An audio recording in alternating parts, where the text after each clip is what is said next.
Hey everyone, welcome back to Cracking the GRE Math Subject Test. We're on the Number Theory and Abstract Algebra chapter.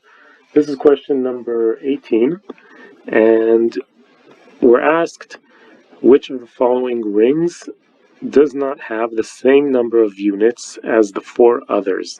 So I'll just remind you what a unit is. In a ring, a unit is an element that has a multiplicative inverse. Remember that rings, in a ring, not every element or necessarily has a multiplicative inverse. That's a requirement for a field. So, every field is a ring, but not every ring is a field.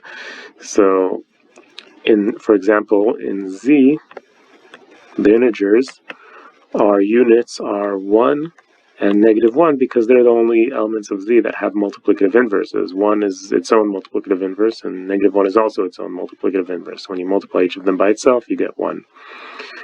Now for Z3, our units are going to be 1, obviously, and 2 is also going to be a unit because 2 times 2 is 4, which in Z3 is actually 1.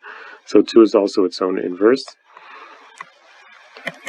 And in Z5, we're going to have, well, since 5 is prime, then every one of the elements is going to be, every one of the non-zero elements is going to be a unit. Each one is going to have a multiplicative inverse. So here we have 1, 2, 3, and 4. They're all units. For example, the inverse of 1 is 1. The inverse of 2 is going to be 3, because 2 times 3 is 6, which is 1 mod 5. And the inverse of 4 is 4, because 4 times 4 is 16, which is 1 mod 5. Now for Z6, we're going to have 1. 2 is not a... 2 is... let's see, is 2 a unit in 6? In Z6? No, it's not, because no matter what you multiply 2 by, you're not going to get 1 mod 6.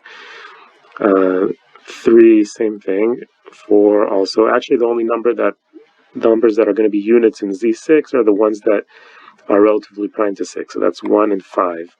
5 times 5 is 25, which is 1 mod 6. So, as you can see, each of these groups has 2 units except for Z5. Now, when you take the direct sum of two rings, the number of units is just going to be all the possible combinations of the units in each of the rings.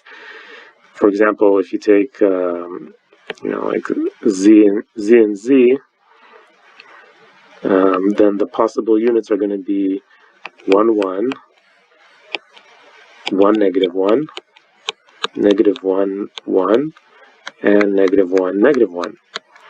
So actually, here we're going to, in A, we're going to have 4 units. In B, we're also going to have 4 units. In D, we're also going to have 4 units. In E, we're also going to have 4 units. But in C, we're going to have 8 units because Z has 2 units and Z5 has 4 units. So 2 times 4 is 8. So the answer is C.